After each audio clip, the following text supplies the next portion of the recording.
Good morning from the National Weather Service in Raleigh. It's Nick Petro with your routine weekly briefing this Thursday, February 20th. This is for Central North Carolina.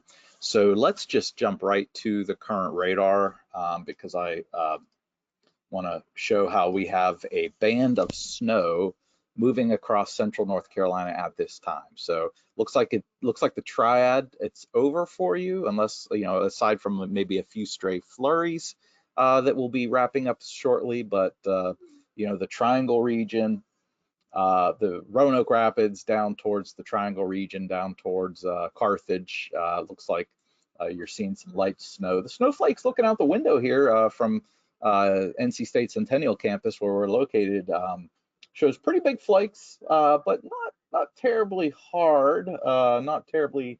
I don't see roads covering up at this moment, but we're not in that darker green. You see where the darker green is? Up in Franklin County, heading into Nash County. I wouldn't be surprised if there was a quick dusting, particularly north and east of Raleigh, where you see that heavier intensity.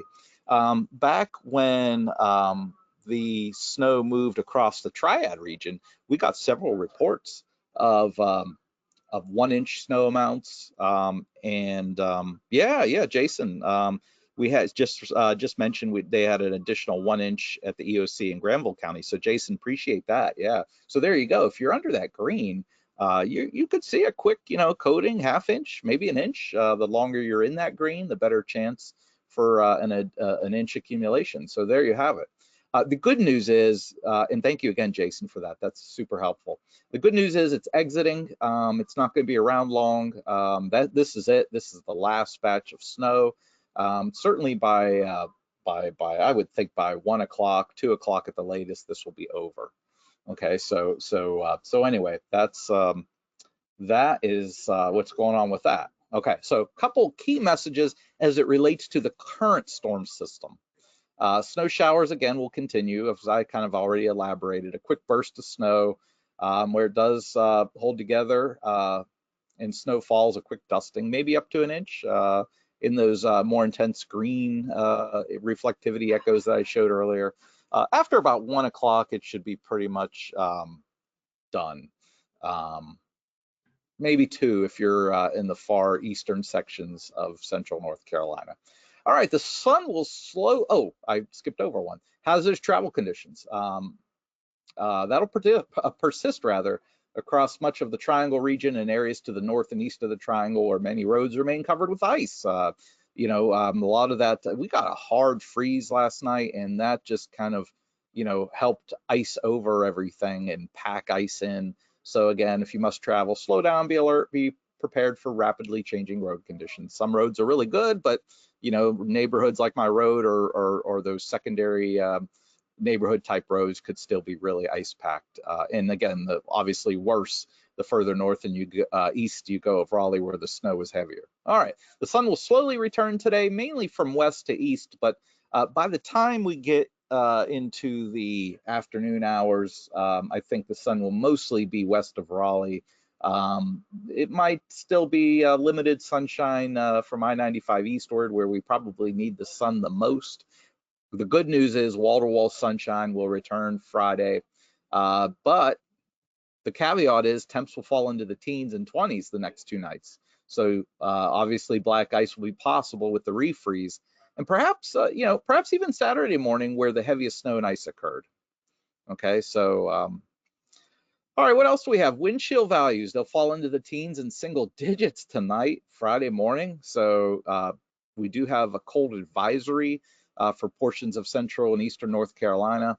The reason it's not north and west is because the criteria for wind chill values are even lower, and we're just not meeting it. But whether we have a cold advisory out or not, it's going to be dangerously cold. Okay, so just keep that in mind all across central North Carolina. And then slowly moderating Friday, Saturday, heck, even by Monday. I know this is going to be hard to believe, but by Monday, we're going to be flirting with 60 for high temperatures by Monday.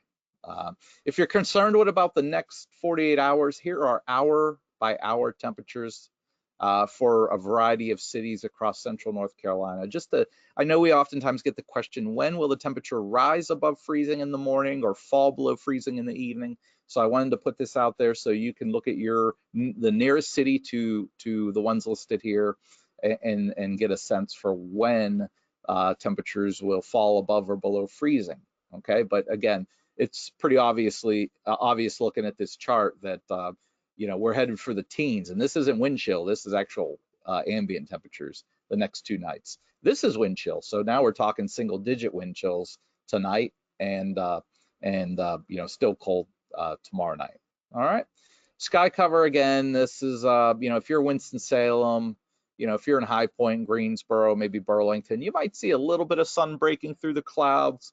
But if you're east of there, Raleigh, Clinton, Roanoke Rapids, Roxborough, you're still basically if you're east of I-95, you're probably not going to see much sunshine. But again, by 3 p.m., Durham, Chapel Hill, Siler City, High Point, you'll probably see some sunshine. All right, Friday, look at those numbers, wall-to-wall sunshine for all parts of central North Carolina, and then just a mix of sun and clouds over the weekend. All right, so now on to our routine weekly briefing. So all in all, once we get past this current storm, we actually have some dry weather right through the first half of next week, so really no weather concerns. There's a little disturbed weather heading up the coast maybe on Monday, but I don't think that's going to reach back to us. So dry weather for right through the first half of next week once we get rid of today's snow. What else? A slow warming trend this weekend and maybe 60s for high temps by Monday, but definitely by Tuesday. So better conditions ahead. All right. Dry again after these flurries exit and snow showers exit. No severe thunderstorm potential. And it will be warmer, but once we get into the later next week, into the first part of March, it looks like we're headed for another cool down. So be ready for that. This winter is pesky. It's not really spring is. Maybe the groundhog was right this year for once. So anyway, all right. What about the graphical hazardous weather outlook? A little windy today. Excessive cold, obviously that's for nighttime. The snow and sleet chiclet box there highlighted for today is what's moving through the triangle right now. Those are our main hazards, which I've already alluded to. So kind of putting the finishing touches on this, several cold nights ahead. Sunshine will help melt the snow and ice on Friday. Dry weather with a slow warming trend through this weekend. Dry weather for the first half of next week, and 60s for high temperatures, maybe by Monday, but definitely by Tuesday. Again, watch out for the ongoing hazardous travel conditions for another day or two where the heaviest snow and ice fell. And black ice will be a concern the next couple nights with temperatures falling in the teens and 20s overnight. Again, dangerously cold temperatures the next 2 nights. Okay, so there's our weekly briefing for central North Carolina. Better weather is ahead. We just got to get past a couple really cold nights.